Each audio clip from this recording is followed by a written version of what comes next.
Some years ago, I engaged passage from Charleston, South Carolina, to the city of New York in the fine packet ship Independence.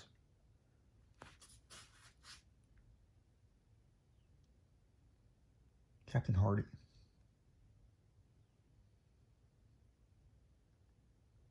We were to sail from the 15th of the month, June, weather permitting, and on the 14th I went on board to arrange some matters in my stateroom.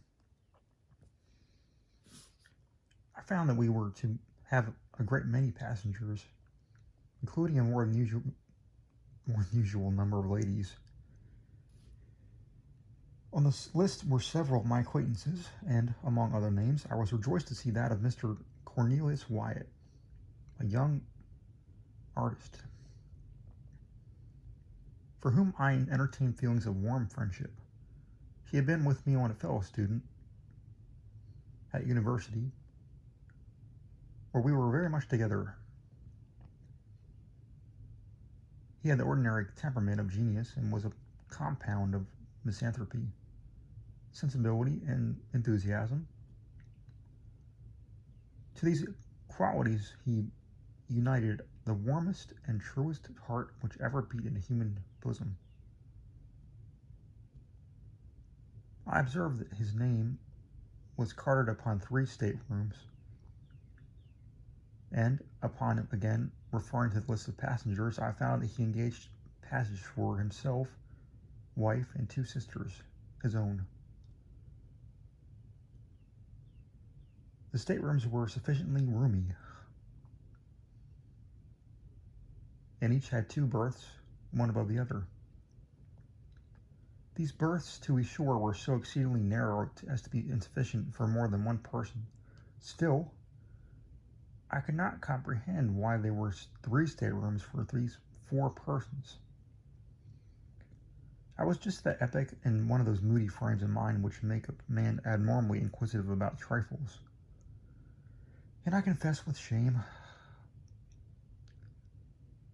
that I busied myself in a variety of ill-bred and preposterous conjectures about this matter of the supernumerary stateroom.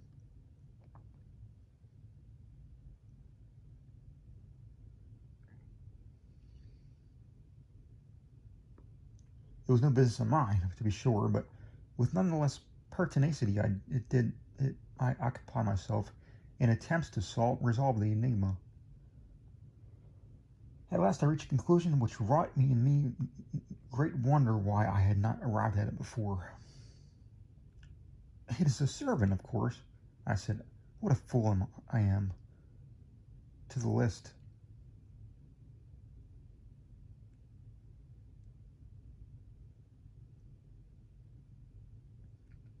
No sooner to have thought of so obvious a solution, and then repaired to the list. But here I saw distinctly that no servant was to come with the party, although in fact it had been the original design to bring one, for the words quote-unquote "and servant" had been written first and then overscored. "Oh, extra baggage, to be sure," I now said to myself. "Something he wishes not to be put in the hold. Something to be kept under his own eye. I have it, a painting or so, and this is what he has been bargaining about with Nicolino, the Italian Jew." This idea satisfied me, and I dismissed my curiosity for the nonce.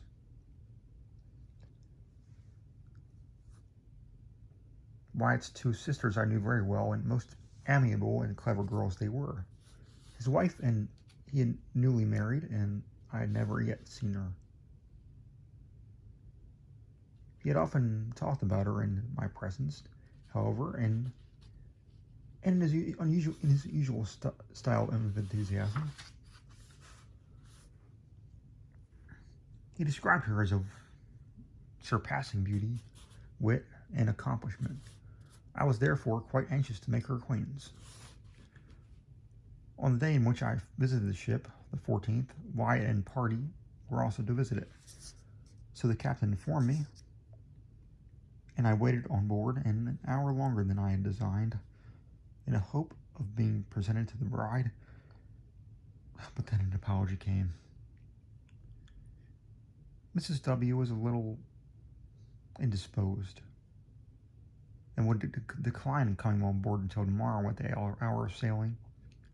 The morrow having arrived, I was going from my hotel to the wharf when Captain Hardy met me and said that, quote unquote, owing to circumstances, a stupid but convenient phrase, he rather thought the Independence would not sail for a day or two, and that when all was ready he would send up for me and let me know. This I thought strange, for there was a stiff southerly breeze, but as for the quote-unquote circumstances, were not forthcoming, although I pumped for them with much perseverance. I had nothing to do but return home and digest my impatience at leisure. I did not receive the expected message from the captain for nearly a week. It came at length, however, and I immediately went on board. The ship was crowded with passengers, and everything was in its bustle attendant upon making sail.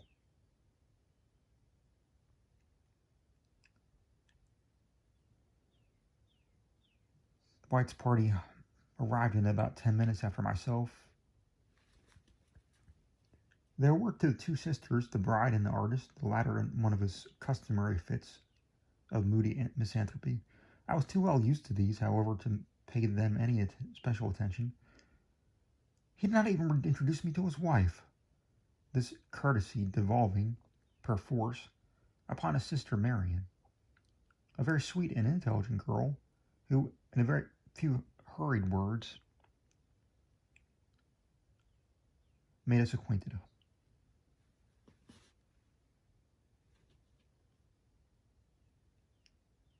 Mrs. White, had been closely veiled, and she raised her veil, and acknowledging my bow, I confessed that I was very profoundly astonished. I should have been much more so, however, had not long experience advised me not to trust with too implicit a reliance. The enthusiastic descriptions of my friend, the artist, when indulging in comments upon the loveliness of woman. When beauty was the theme, I well knew with what facility he soared into the regions of the purely ideal. The truth is, I could not help regarding Mrs. White as a decidedly plain-looking woman, if not positively ugly. She was not, I think, very far from it. She was dressed, however, in exquisite taste, and then I had no doubt that she has captivated my friend's heart by the more enduring graces of the intellect and soul. She said very few words and passed at once into her stateroom with Mr. W. My old inquisitiveness now returned. There was no servant. That was a settled point. I looked, therefore, for the extra baggage. After some delay, a cart arrived at the wharf with an oblong pine box, which was everything that seemed to be expected. Immediately upon its arrival, we made sail, and in a short time were safely over the bar and standing out to sea. The box in question was, I say,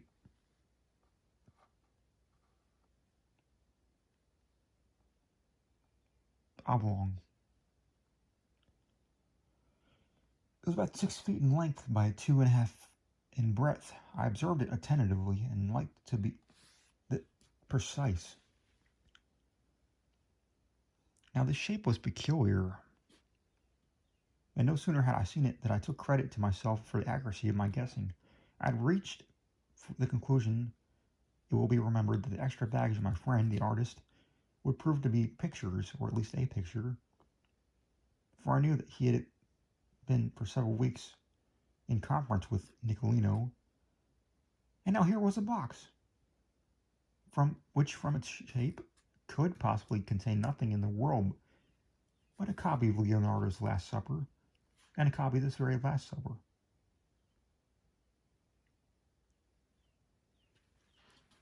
Done by Rubini the Younger at Florence. I know for some time to be in the possession of Nicolino. This point, therefore, I considered it sufficiently settled. I chuckled excessively when I thought of the acumen. It was the first time I had ever been known Wyatt to keep from me any of his artistical secrets. But here he evidently intended to steal a march upon me and smuggle a fine picture to New York under my very nose, expecting me to know nothing of the matter. I resolved to quiz him well, now and hereafter. One thing, however, annoyed me not a little. The box did not go into the extra stateroom. It was deposited in Wyatt's own, and there, too, it remained, occupying very nearly the whole of the floor, no doubt to the exceeding discomfort of the artisan's wife. This the more especially at the tar or paint with which it was lettered in sprawling capitals emitted a strong, disagreeable,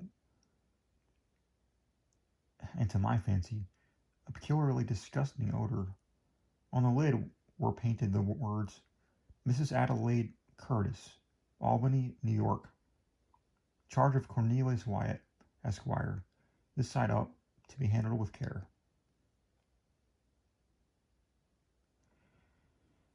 Now, I was aware that Mrs. Adelaide Curtis of Albany was the artist's wife's mother. But then I looked upon the whole address as a mystification, intended especially for myself. I made up my mind, of course, that the box and the contents would never get farther than north in the studio of my misanthropic friend in Chambers Street, New York. For the first 3 or 4 days we had fine weather, although the wind was dead ahead, having chopped around to the northward, immediately upon our losing sight of the coast. The passengers were, consequently, in high spirits and disposed to be social. I must except, however, Wyatt and his sisters, who behaved stiffly, and I could not help thinking uncourteously to the rest of the party. Wyatt's conduct I did not so much regard. He was gloomy, even beyond his usual habit. In fact, he was morose. But in him I was prepared for eccentricity. For the sisters, however, I make no excuse. They secluded themselves in their staterooms during the greater part of the passage, and absolutely refused, although I repeatedly urged them, to hold communication with any person on board.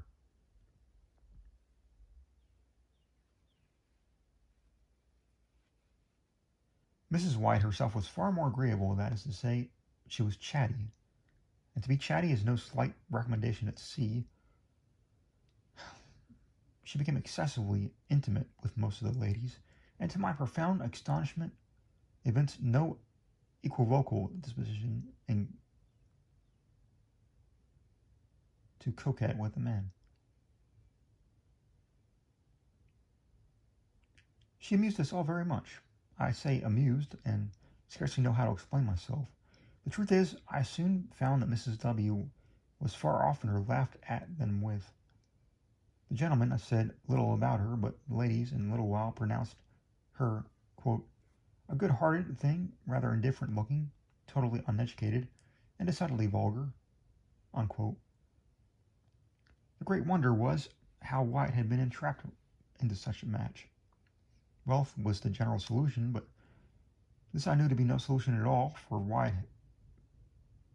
had told me that she neither brought him a dollar nor had any expectations from any source whatever. He had married, he said, for love, and for love only, and his bride, was far more worthy than of his love.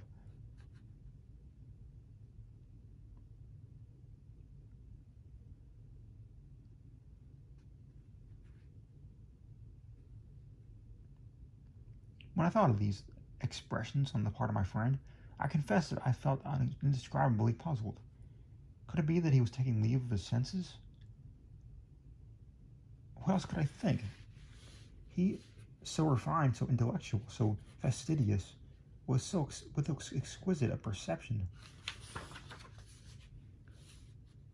of the faulty, and so keen an appreciation of the beautiful. To be sure, the lady especially seemed fond of him, particularly so in his absence.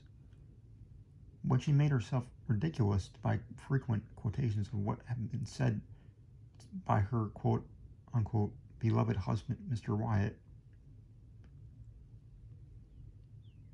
The word husband seemed forever, to use one of her own delicate expressions, forever, quote unquote, on the tip of her tongue. In the meantime, it was observed by all on board that he avoided her in the most pointed manner, and for the most part shut himself up alone in his stateroom, where in fact he might have been said to live altogether, having his wife at full liberty to amuse herself as she thought best. In the public society of the main cabin, my conclusion from what I saw and heard was that the artist, by some unaccountable freak of fate, or perhaps in some fit of enthusiastic and fanciful passion, had been induced to unite himself with a person altogether beneath him, and that the natural result, entire and speedy disgust had ensued. I pitied him from the bottom of my heart, but could not, for that reason, quite forgive his incommunicativeness in the matter of the Last Supper. For this I resolved I have my revenge.